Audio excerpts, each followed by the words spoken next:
Hey, you're tuned in to Live at 5. And before we jump into today's guest, I just want to remind you that this show is only possible because of the generosity and support of amazing people like you. Continue to support us by subscribing to this YouTube channel, clicking the link to donations and merchandise in the bio below, and by spreading the word about our shows. Thanks again, and enjoy.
Almost made it. Almost. A simple hello would have sufficed. Well, I felt like we should just jump straight into the shed. No, it was I felt beautiful. like if I didn't start playing, then I get too shy to start playing. You are listening to Live at 5. It's me and me alone today. Me, myself, and I with Darcy O'Connor. I feel like Darcy is just always in my life, you know, even since he's always on the other end of the thing. So I might go sometimes Jiminy when I'm Cricket. in the grocery store, yeah, you're just always there. So sometimes when I'm in the grocery store, I'll just say, "Hey, Darce, what pasta shape should we get?" And I kind of wait for your answer through my headphones, and it never comes. But I think one day. You know, maybe if I try hard enough, you'll hear me. The penne, get the penne. Oh yeah. I know you hate tortellini. Hate tortellini, not the tortellini. So what was that, Giacomo? Tell us about that. Oh right, okay. So that was a little kind of ragtime contest piece kind of thing. Well, at least it is for me. I think some people might find it easier.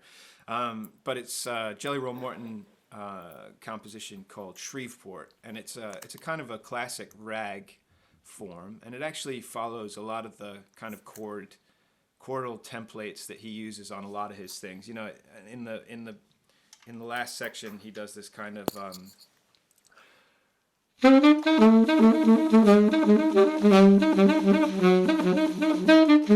he does this kind of descending thing from this chord.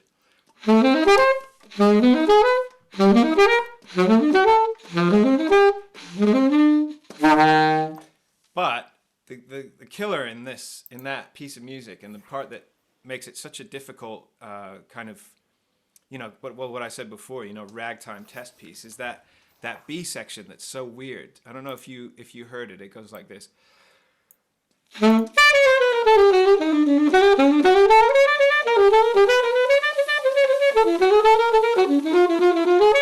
And then it has this weird kind of sequence.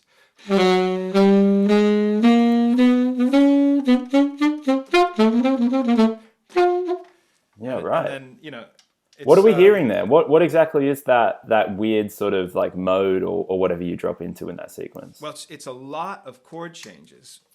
I don't know if I can play all of them. So then you're in G, kind of a G minor. And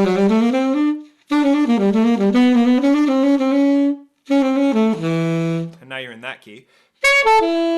Anyway, I could go through all the keys, but basically what it is that he said to Alan Lomax, actually, when he was doing those Library of Congress recordings that I think we talked about with somebody, I can't remember. We've done 25 interview shows. Can you believe that? It's 25 today. This morning. Wow, my favorite number. Yeah, so there you go. Well, this is going to be your favorite show. Yeah. And then I'll buy you whatever pasta shape you want next time I talk to you. Just not the tortellini. Not the tortellini. So, Jelly Roll said that when he was in New Orleans, he took a lot of his harmonic ideas from the French opera. And actually that, if you go listen, I'll put it on the playlist. All the songs that a lot of the songs that we talk about on the show, we add to a Spotify playlist that you can access through the link in the description below.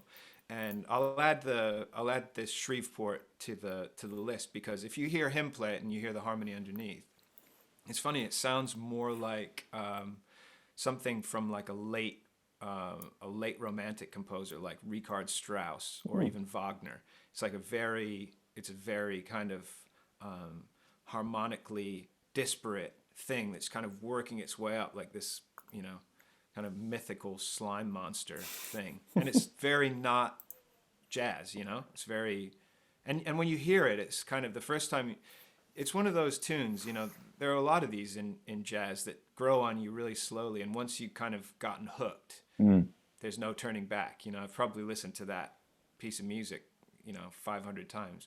But yeah, he would just take that harmony and kind of put it into the ragtime style, and there you go. That's a whole nother thing. Amazing. So yeah. So for those just tuning in to this new sort of mini-series that we're running on Mondays in the shed, what can we expect from a show like today, Giacomo? Well, a show like today is kind of an open forum for people to send in questions, and and I think we have a couple of questions a question from Tyler Rindo today, which is great. To kind of give us a springboard into that. And it's not a tuition video. It's kind of did you ever watch Car Talk? Did you ever listen to Car Talk? No. Is this like a Jay Leno thing, or? Car Talk is one of the best radio shows of all time. And if you grew up in the States in the 90s, then you spent Sunday afternoons, if your parents listened to NPR, your NPR stations, these two guys called Click and Clack, who were these heavy Boston accent guys that were great car mechanics, but also really funny. So people would just call in and say, my Mazda is broken. And it's funny because the show's kind of died because cars aren't mechanical anymore. So it's like there's nothing fun about listening to somebody saying, "Oh, we'll just reinstall the new software and then reboot the car and you'll be on your way." It's like, "No, the carburetor's broken. You have to do this thing." And it was just hilarious. So that's one part of the show. I want people to kind of interact with us and kind of say, well, what do you do to do this? What do you do to? Where'd you find Shreveport? How do you practice the run down from the high B? And then the other one is just to talk to you and play some nice music to kind of make Monday afternoon that much nicer. So yeah. Amazing. So we will get to Tyler's question in just a little bit, but I wanted to start off with something that previous guest and friend of the show, Eddie Barbash, sent to you. So he sent you a video earlier this week, and you've done some playing over it. Do you want to introduce this video that we're about to watch? It may be me, or it may be some, who knows who it is, So an alter ego or an alternate personality appeared in my house, but we kept our distance. And I kind of think of these little videos as little, I kind of think of these things as like little musical riddles or like little musical challenges, because Eddie sent me this tune. And actually I recognized it because, when he was on the show, we were talking about old time and bluegrass music and fiddle tunes and all that kind of stuff, which he's such a master of. It's really incredible to watch, and you'll see shortly in the video exactly what I'm talking about. But I actually recognized the tune because he shared some of that music with me, and it's a song that I know from a guy called Nate Leith, and it's called "Greasy Coat." I don't drink and I don't smoke and I don't wear no greasy coat. And it's a pretty raucous like fiddle tune. And the video that Eddie sent, I'm sure, he didn't tell me, but I'm sure that it was from his time spent hiking the Appalachian Trail. He actually spent 6 months walking the Appalachian Trail with his girlfriend, soon to be wife, Kat, which I thought was an amazing thing. And he brought his penny whistle with him. So he would just stop at, he would be, it's amazing that you would, do something like that and insist on practicing, but that's the kind of guy he is. So he took this video, I think, when he was on the trail, on the road, and this is our rendition of "Greasy Coat."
So a brief rendition of "Greasy Coat" dedicated to Eddie Barbash. And I think I'll just play us another tune that we can talk about. Does that sound okay? Yeah, sure.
Lovely.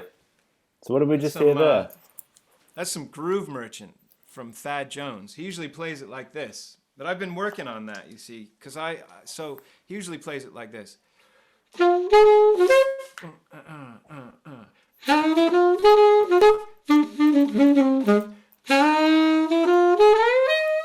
But you see, I've been working on it and trying to think of how the drummer is Mel Lewis in that band.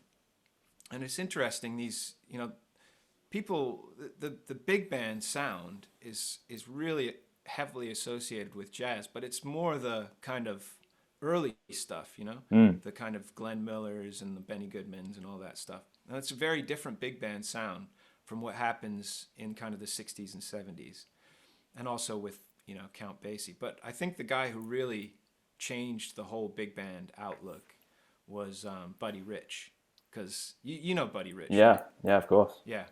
So the thing with Buddy Rich, the whole objective with Buddy Rich was to always play louder than the band. At least it seemed to me. So it's like a drums and band duet. Right? It's not like a big band. It's like let's see how many drums I can break today. Can you match me? Yeah, exactly. But it was exciting to watch. It was and that kind of took over the whole big band sound. But anyway, there was this guy called Thad Jones who.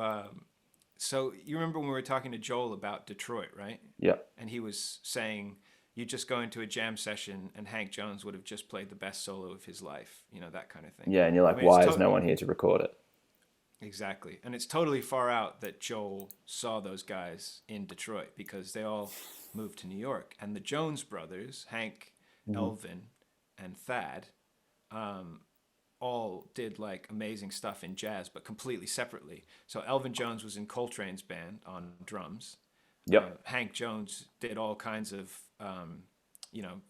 tasty session work and like played with singers and played his own kind of amazingly classy style. And then Thad Jones led this big band, right? And he kind of wrote a different book on big band than, from that of Buddy Rich. And it was out of the Basie tradition, but it had the kind of richness of harmony that a kind of a modern thing would have.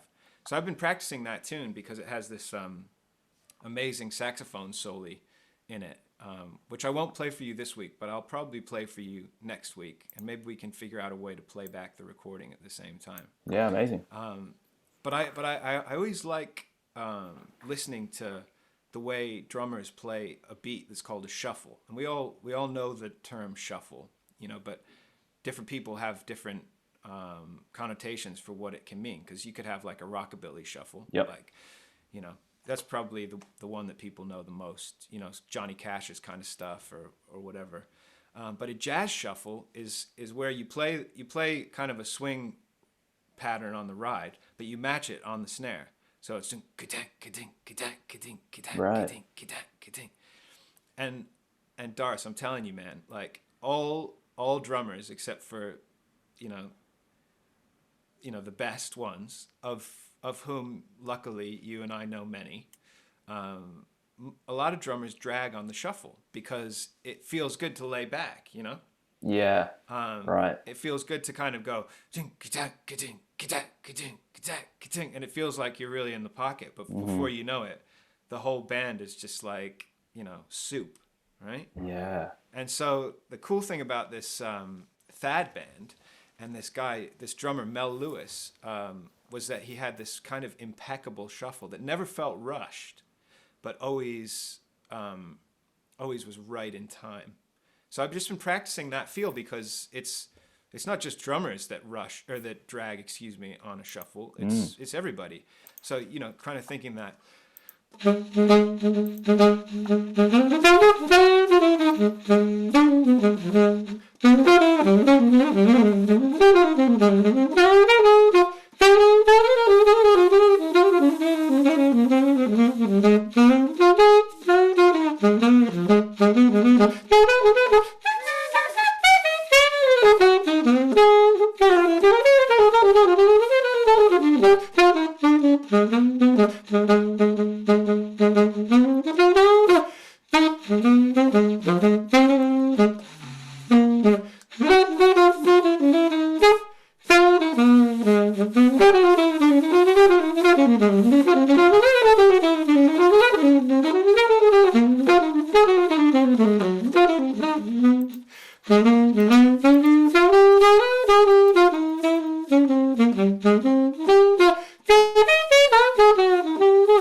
That kind of.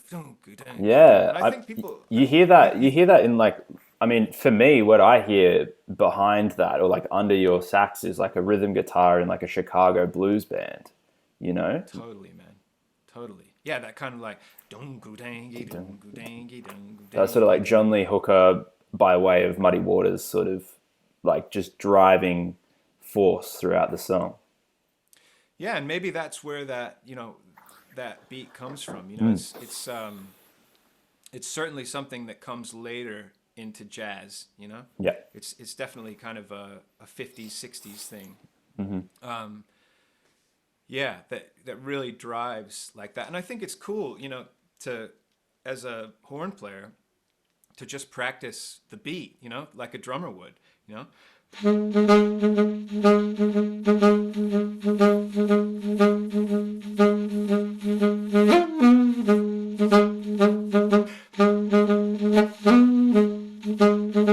because that can really get your time happening, and then you can play kind of, answers to yourself. Yeah.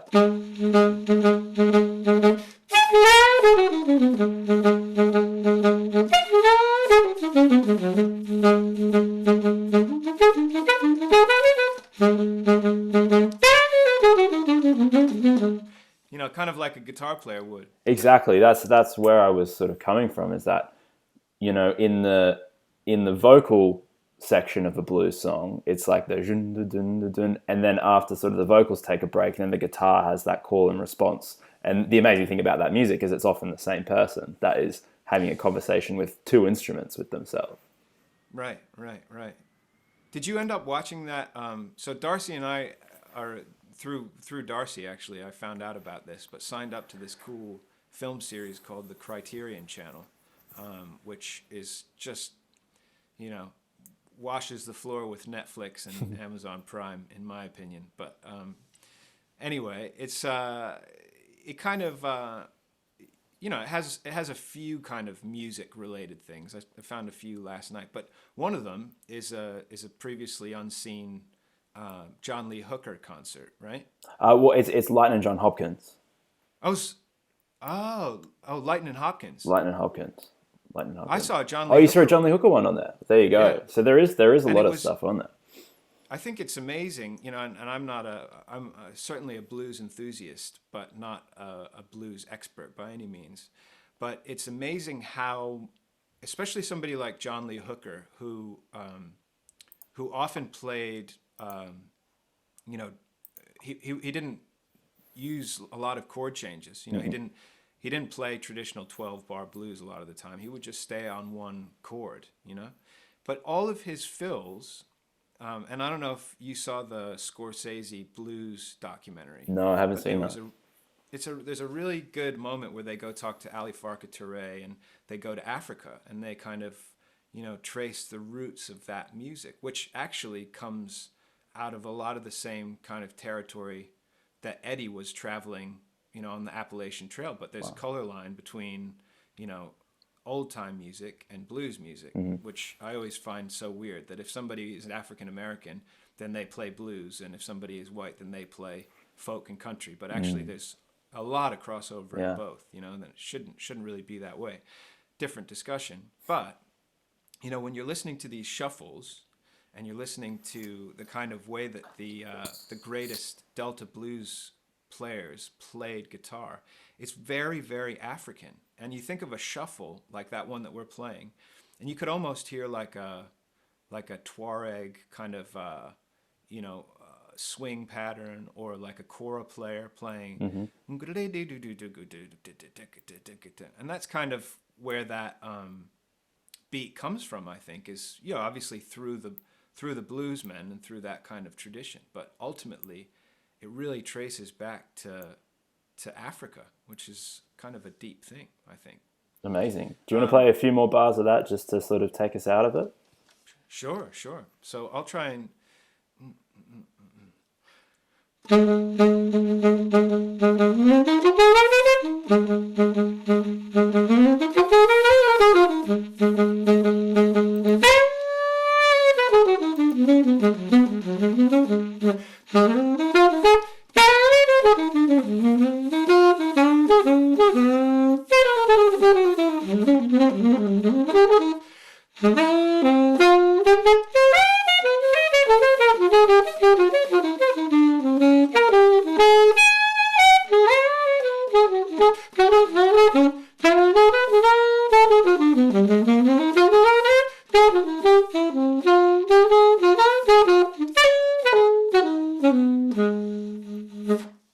Fantastic. There we go.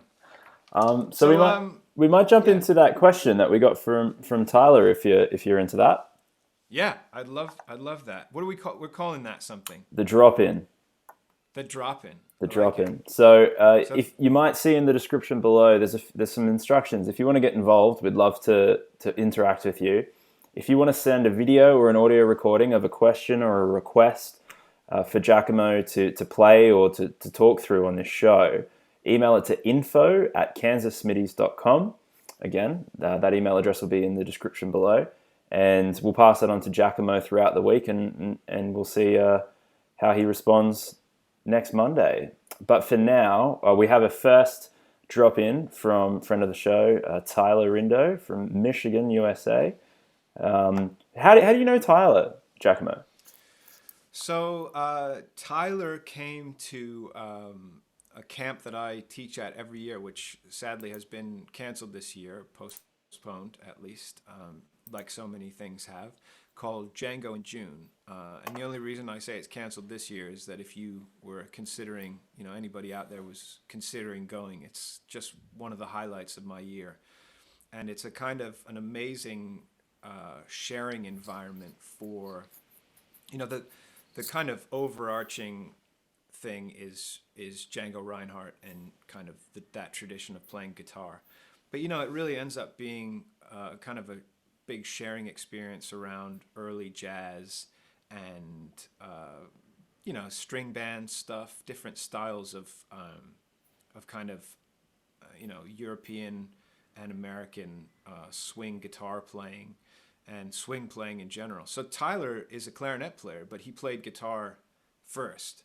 And he came to my class for the first time, I think, about 3 years ago. And, he's a teacher as well in Michigan, so he knows how to ask a question. He knows how to ask, he knows how to articulate kind of a request, which I always find and have found to be so refreshing, from a teaching perspective, because he allows you to answer, and he's a great clarinet player and a great guy. So yeah, let's hear what he has to say. Hopefully I can answer it. Hello, this is Tyler from Michigan. I have a question about jazz practice today. I was just wondering, when you're transcribing and learning new vocabulary to add to your playing, I'm curious how you work on it and what kind of practice routines and structures you use to get the new vocabulary into your playing. Do you play it just once in every key? Do you play it in all keys every day? Do you play it every day for a week? What level of mastery do you usually achieve before you kind of move on to something new in your playing? Thank you very much.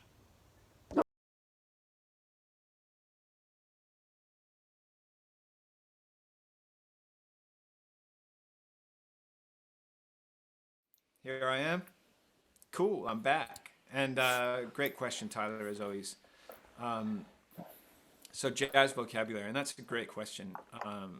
Great kind of entry point to talking about vocabulary in general, because it's not just jazz vocabulary. It's anything you hear. I always think of it as like window shopping. You're going around in this like virtual environment, listening to records or seeing musical ideas in the windows of shops, and you say, I really want that, but I have to save up my practice hours on it to get it. And that's how you cash in, So it's funny. I don't often take, whole things from people. But what I definitely do kind of observe is something that Kit Downs was talking about yesterday, is kind of the method, by which the people that I'm interested in come up with the things that they do. So, for example, somebody like Louis Armstrong, from a rhythmic perspective, he always plays.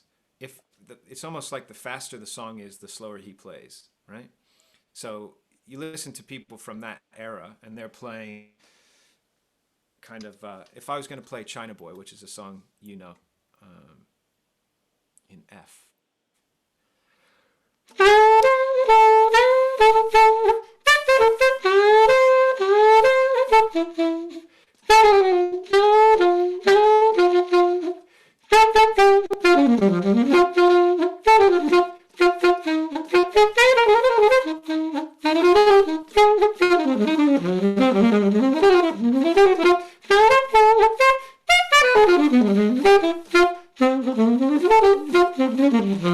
If I was going to play, so that's the tune, right? So you kind of have.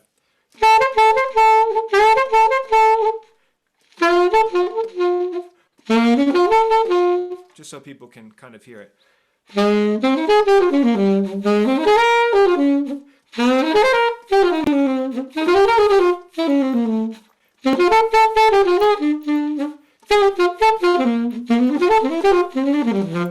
Okay, so for example, something that I'll take from Louis Armstrong on that, and this is something that you were asking about jazz vocabulary in terms of notes, which I'll get to afterwards, but I think the first thing to emulate from somebody, that you see in a window, is to emulate their feel, right? Because it's kind of like, if you talk to a songwriter about writing lyrics for a song, they'll just make up syllables to get the kind of flow of the line first. So, or just say words, so if you come up with a top line melody, they'll just be saying syllables that make sense. And I think finding your way in a jazz solo is kind of the same way. So, I'll listen to Louis, and he'll, instead of playing all of the chords, he'll play 1, 2,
play just something completely lyrical over the changes of the song, and you can still hear Dars, could you still hear the kind of? Oh, definitely. Yeah, you could hear those chords changing. You could sort of hear the rhythm of it still.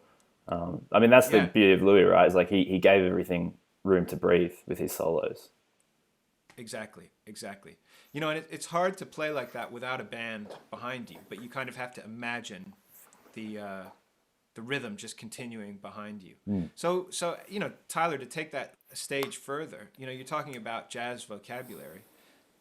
Another kind of person to mimic in that respect is somebody like a more of a swing player like a Benny Goodman or a Lester Young, And so for somebody like that, you listen to them, and you hear a lot more eighth notes than you would from somebody like a Louis Armstrong, but you don't hear a lot of kind of color notes that you would hear in bebop, and we'll get to that afterwards.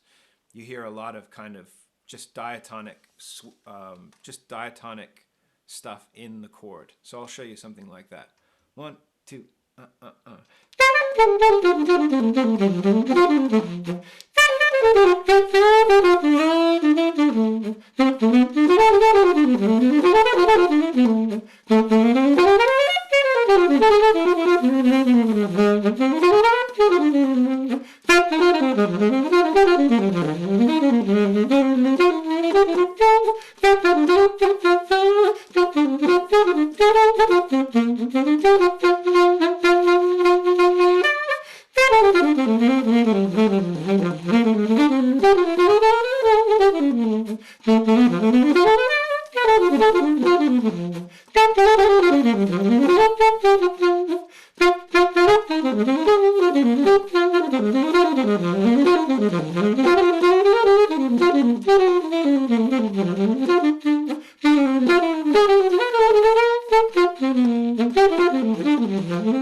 So with that, you're playing all the chords, but you're not playing any kind of colorful language, colorful notes.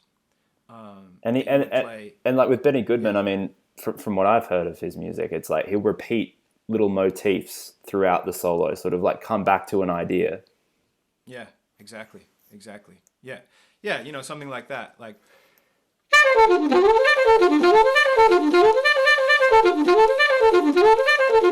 Something like that. Just kind of a really simple, kind of pentatonic thing. And then the last one is to kind of think about what a bebop player would have thought about, Charlie Parker or somebody like that.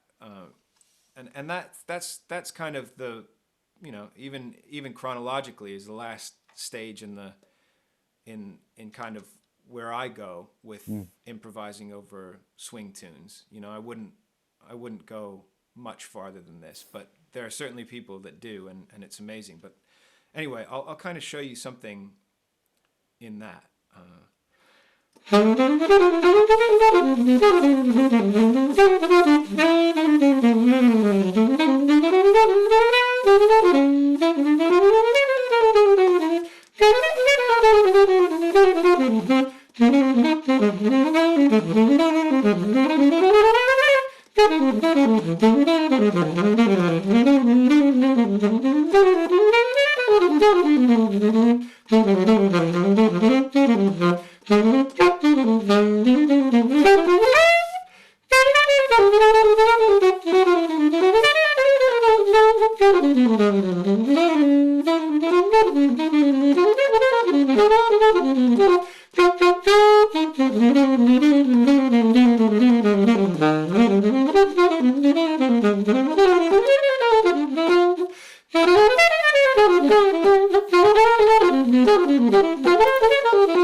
That's kind of more involved harmonically than the the stuff before. So of that, yes, go ahead, Dars, because I want to address his question more simply as well. Sure. But yeah.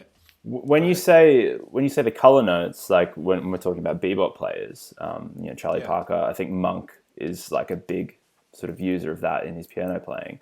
What exactly are you talking about for those who might not know? Like, what's a color note? Sure. Is that just a note that's outside the chord that they're playing over? Yeah, Exactly, and it's kind of, bebop was this kind of it was a very kind of intellectually active period of kind of musical exploration, right? It was so it was a lot of the times it was like, how far can we take this without it sounding ugly, and sometimes it just sounds ugly, but it's this kind of note, a lot of things I think about are playing this note.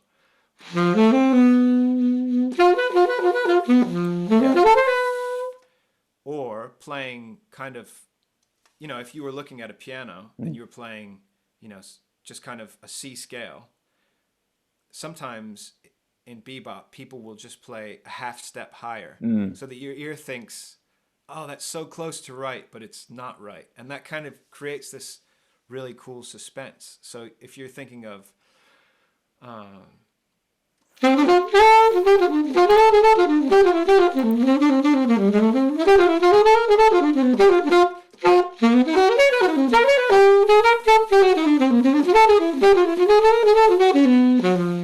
hear that? Yeah, like the tension's kind of unresolved because you didn't get to that last.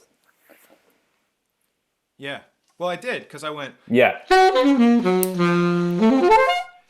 So, and so that's a good way to just kind of simplify all that stuff on Tyler's question, which is, where do you get jazz vocabulary from, and then do you practice it in every key to get it happening, so that you can improvise with it. And to be honest, Tyler, I'm not disciplined enough to be able to say that I've done that, because my whole thing about finding, vocabulary is all about the song. So a song like China Boy, I've practiced for years, and I practice it because I like playing the song, and I've had to play it, in bands, and I've, only really had to play it in one key, so I practice it in that key, and I kind of look for people who have played it, so that I can find different approaches of entry, into what it is. And then I kind of take those kinds of, like I was saying, almost like, mumbles of what they've done, and just kind of try to live the song the way they do when they're playing it. Does that make sense, Darce? No, yeah, definitely. Absolutely. So it's and I think the thing that really is key is that the harmony of the song, because you can't explore. You can either take somebody's top line, or you can have the chords underneath, and you can just kind of, impressionistically sketch what that person might have done. It's the difference between going to a museum and drawing something in 5 minutes, or sitting there on the bench and like trying to sketch the whole thing out, right? Yeah. I think that's kind of the best answer I can give. So the answer is no, I don't take them down and do them in every key. The answer is I try and get close, using my ears and knowledge of the harmony, to kind of make something similar. If I haven't answered that at all, tell me, and I'll try again. We'll pit you against each other on next week's episode. Amazing. But yeah, no. So again, if anyone has any questions for Giacomo, requests for tunes to play or to try, please email us. info@kansassmitties.com is the best way to reach us with those. Video or audio preferred. So Giacomo, what have we got coming up for the rest of the week? All right, we have an awesome week lined up.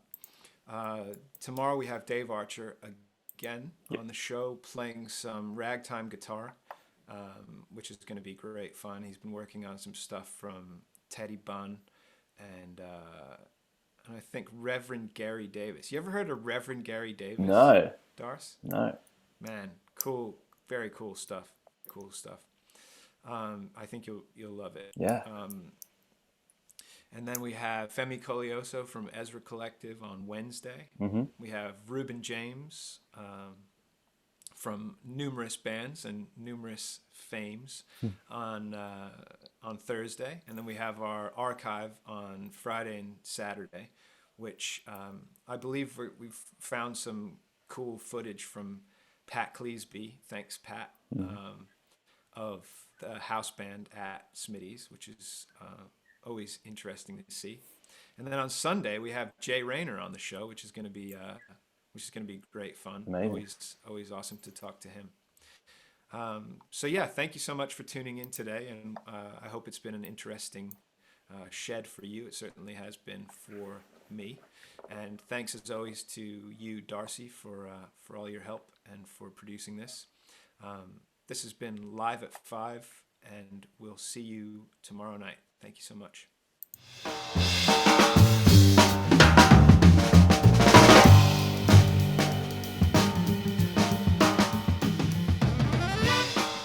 Thanks again for listening to Live at 5. Remember to subscribe to this channel and click on the link in the description to see where you can donate, sign up for a Smitty's membership, or buy our records and merch. See you tomorrow. Thanks again.